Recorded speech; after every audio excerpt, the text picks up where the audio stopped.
Today, the latest weapons, coupled with the fighting skill of the American soldier, stand ready, on the alert all over the world to defend this country, you, the American people, against aggression.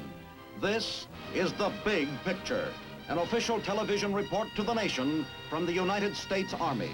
Now, to show you part of the big picture, here is Sergeant Stuart Queen.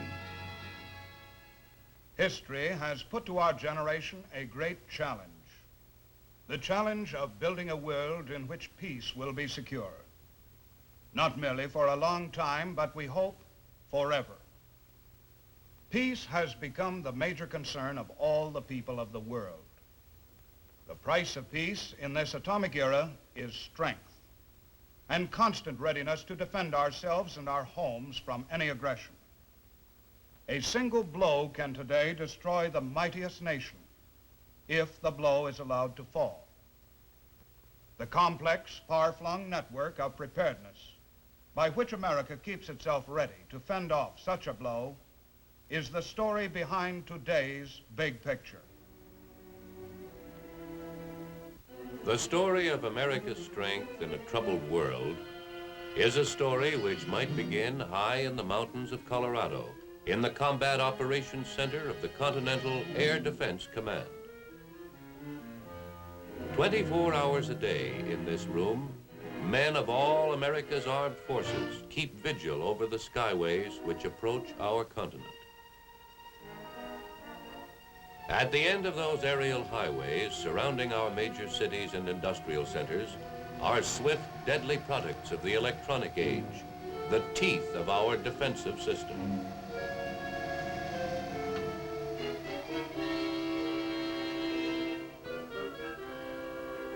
The Army's Nike-guided missiles and the fighter interceptors of the Air Force are ready instantly to repulse any attack directed at our shores.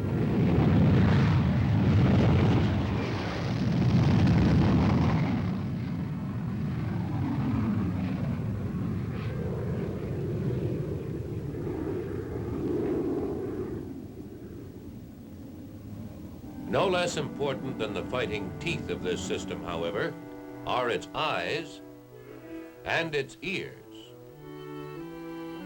Along our coasts and at strategic locations inland is a vast radar complex eternally scanning the sky. In strange metal framework rising from the ocean floor 100 miles off our Atlantic coast, radar is at work in these Texas towers, so named because they resemble the offshore derricks of the tideland oil regions.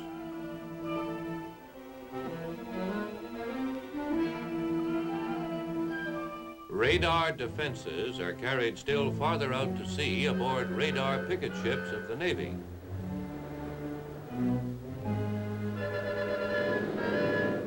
In the flying radar platforms of the Air Force, the giant Constellation early warning planes, the search, the relentless scanning goes on always.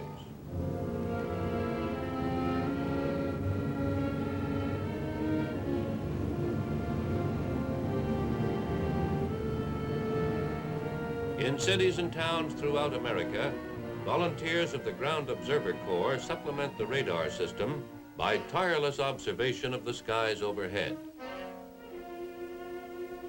And beyond the United States, far to the north, stretches the latest link in this gigantic network of sight and sound, the remote radar stations of the distant early warning system, which we call the Dew Line. To erect these stations in regions few men had ever seen a short decade ago was itself an achievement of great proportions. To man them, to keep them operating, to bring in adequate food, clothing, and equipment is another gigantic task, and a continuous one. The job of carrying supplies and equipment to those remote Arctic stations belongs to the Army Transportation Corps. These men of the 589th Transportation Company at Fort Eustis, Virginia, after weeks of training during the spring and early summer, are about to commence an arduous Arctic journey for which their training has been a step-for-step rehearsal. 589th Arctic voyage begins with a nighttime trip to Fort Eustis's third port. Here they will board landing craft which will carry them to larger ships in the harbor.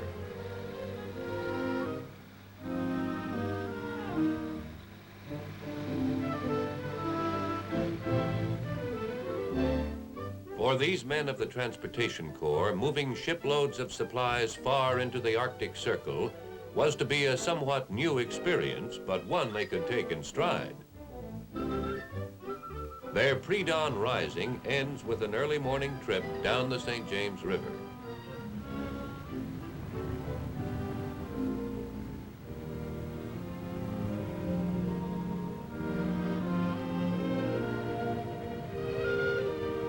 After a hectic night, men in the lead vessel find time for a short cat nap on the way downriver, the last they may get for some time to come.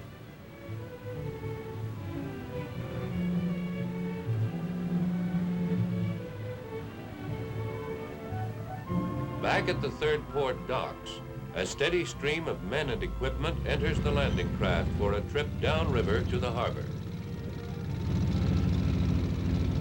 An army may travel on its stomach, as Napoleon once remarked, but the Army Transportation Corps now moves the United States Army, its food, ammunition, and materiel by every type of conveyance from truck to helicopter. The Transportation Corps this year celebrates its 15th anniversary as a permanent branch of the Army. Fully loaded, the LCMs and the LCUs head out for sea. Their ultimate destination is the USS Shadwell, waiting in the harbor. The Shadwell is a type of vessel known as a landing ship dock and promises to be something of an experience for those who have never seen one.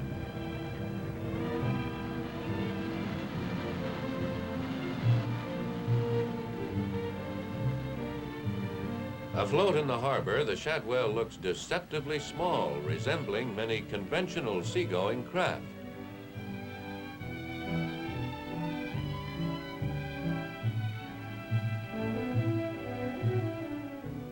As the landing boats move under their own power straight into the Shadwell's interior, the big ship begins to display her true girth and some of her unique qualities.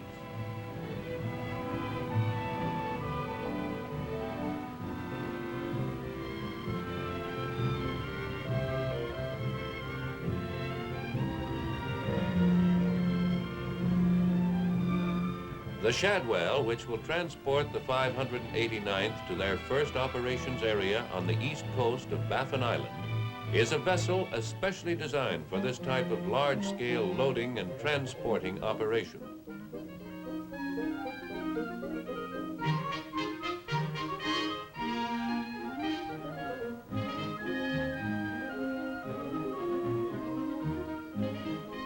Men can board with their equipment clean and dry regardless of the weather outside. Under combat conditions, they would also be protected from shrapnel and small arms fire. Like some kind of legendary giant whale, she opens her gaping maw and takes into her vast interior whole boatloads of men and equipment to disgorge them later on the other side of an ocean. As her official designation implies, she is both a ship and a dock. Operations performed with such a vessel are at once fast, efficient, and safe. In the choppy ice-filled waters of the Arctic Circle, the Shadwell will provide a warm, snug haven to the men ferrying equipment and supplies to the shore.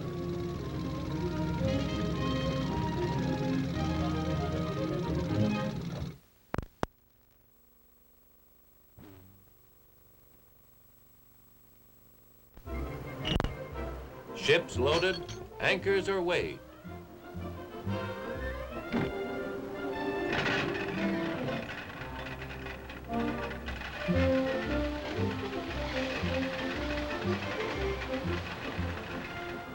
The Shadwell, in company with sister ships, oil tankers, and escort vessels, sets out for points north in a scene reminiscent of wartime convoys. About this time also on the west coast, the Reef Knot, the Jumper Hitch, and other vessels are forming a second convoy which will set out from Seattle, Washington with supplies and equipment for the Alaskan end of the continental radar chain to the north.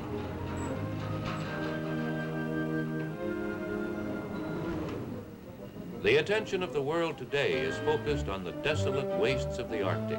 We know it now as a strategic nerve center, a bleak wilderness which is one of our major defense outposts. Throughout the foreseeable future, men like these will be making the long trek north with food and material. From Seattle and from Eustis, Virginia, a large contingent of soldiers demonstrating that the Army, too, goes down to the sea in ships.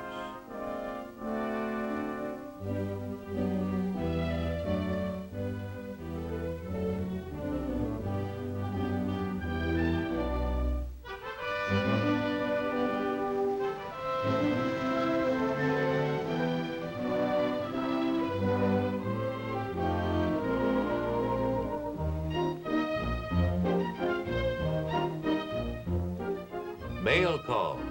Following a brief stop off Newfoundland, the Shadwell's only port of call en route to Baffin Island.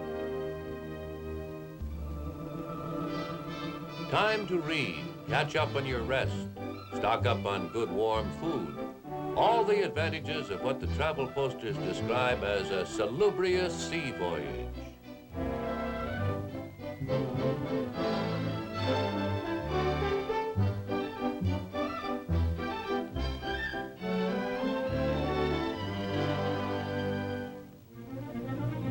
Brevoort Harbor, the tip of Brevoort Island, just off the southeast coast of Baffin Island.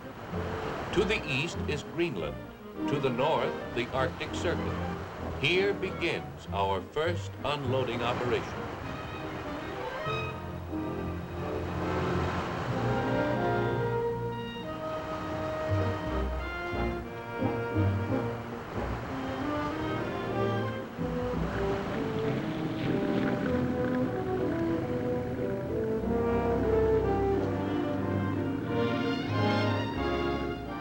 Brevoort is one of the newest of the Dewline radar sites, still under construction at the time of the Shadwell's arrival. The cargo the Transportation Corps is bringing in thus consists mainly of building materials for the site, provisions for the engineers, and construction equipment.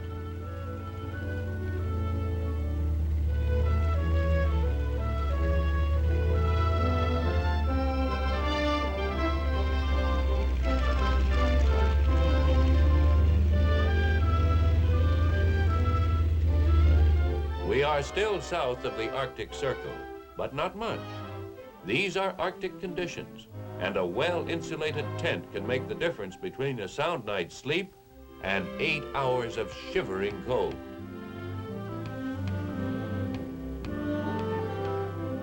From the Kingsport Victory, which rendezvoused with the Shadwell off Brevoort Island, there comes a steady flow of supplies and equipment. Crates of food and material, and a mountain of drums of fuel oil and gasoline to run equipment and warm its operators through the long winter ahead.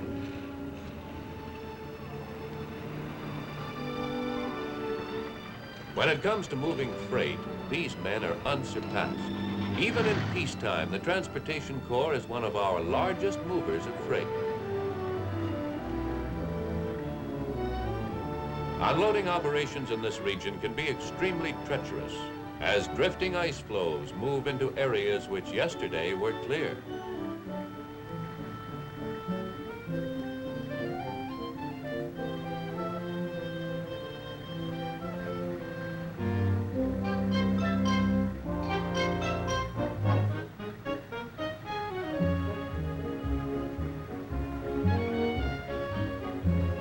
An average year may see the Corps transporting 18 million tons of freight to or from some overseas area. All this is in addition to some 20 million long tons of freight moved within the United States itself.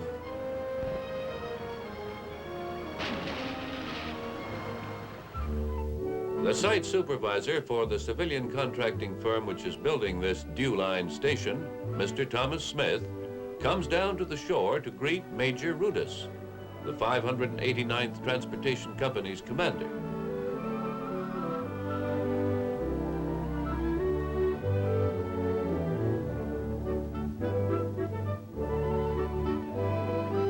Through every kind of weather, from the moment of their arrival at Brevoort on July 26th until departure time, August 14th, men of the Corps will be moving supplies and equipment ashore during each daylight hour.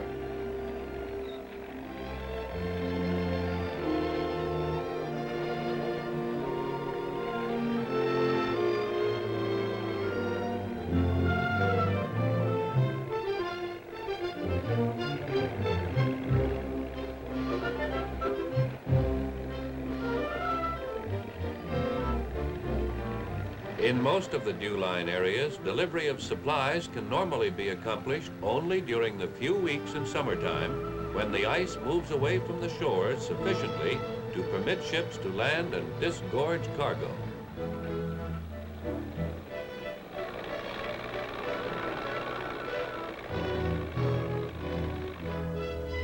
When these ships leave, the men who remain must survive on the stockpile of supplies which are left behind.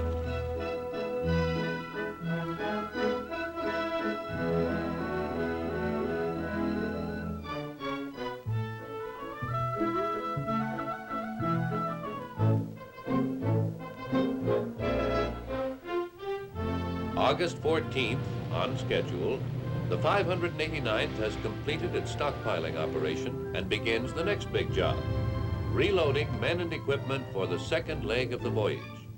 Within a few hours, they will be once more at sea and on their way to the Dyer Radar Station, which lies well within the Arctic Circle. Meanwhile, of course, the Seattle-Washington contingent is similarly occupied. Charged with responsibility for sites on the Alaskan end of the Dew Line chain, they work almost round the clock, building up the stockpiles they will leave behind for the long Arctic winter.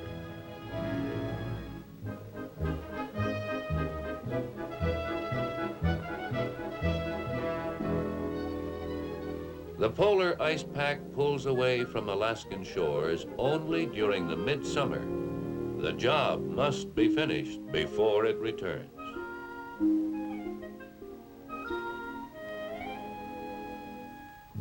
These scenes are being repeated all across the northern latitudes of our continent, and so they will be for many years to come. To the east, the convoy carrying the 589th and their companion units is nearing the Arctic Circle.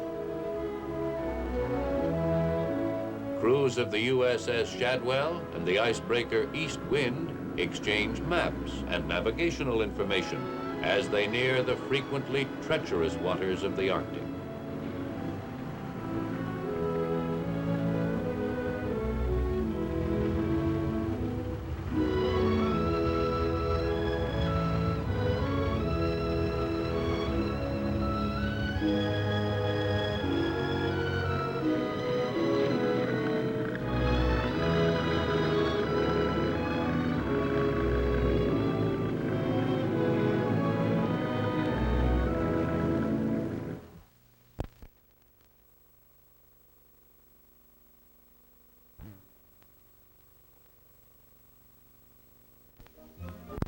Aboard ship, a celebration. New recruits for the Royal Society of Blue Noses, that select fraternity of men who have crossed the Arctic Circle.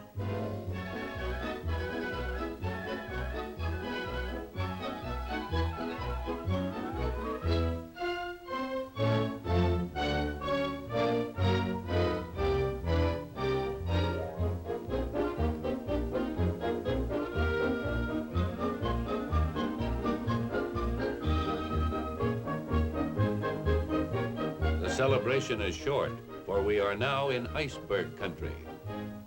Of all the hazards which the seafarer must face, there is nothing more formidable or more treacherous than ice.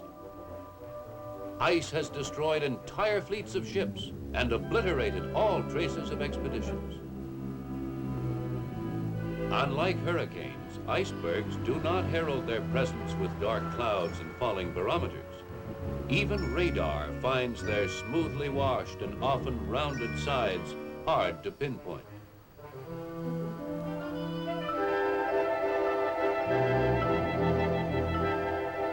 The icebreaker East Wind, a Coast Guard escort vessel, breaks a path through 30 miles of scattered ice floes which lie between the Shadwell and her destination.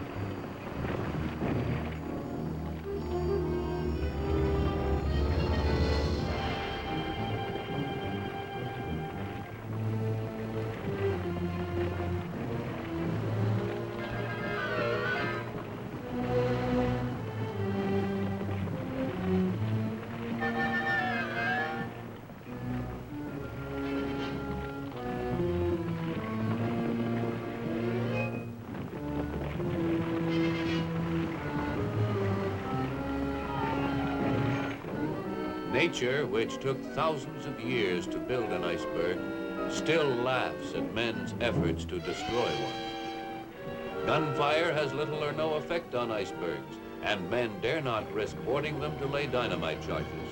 But when they are already in their final stages and rotten with sludge,